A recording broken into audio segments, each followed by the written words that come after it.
शेतकरी मित्रांनो नमस्कार। या व्हिडिओमध्ये आपण एअर पंपचा वापर स्वर्गीय डॉक्टर कृष्णचंद्रा यांच्या विविध औषधं तयार करण्यासाठी कसा होतो हे पाहणार आहोत। मित्रांनो, स्वर्गीय डॉक्टर कृष्णचंद्रा यांचे कवच, वॅम, ट्रायकोडर्मा आणि इकोफंगी बी ही औषधे तयार होण्यासाठी किमान 7 दिवस लागतात।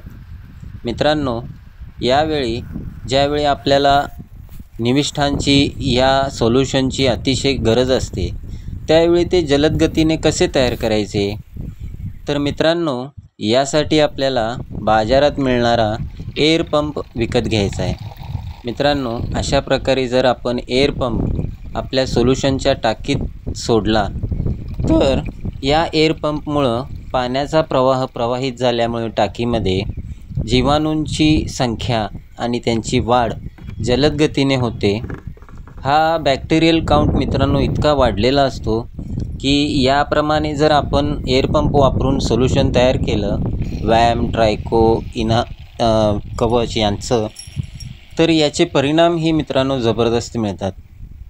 तर तुम्हीही मित्रांनो जलद गतीने वॅम, ट्रायको, इकोफंगी आणि कवच तयार करण्यासाठी एअर पंपचा वापर करा। धन्यवाद।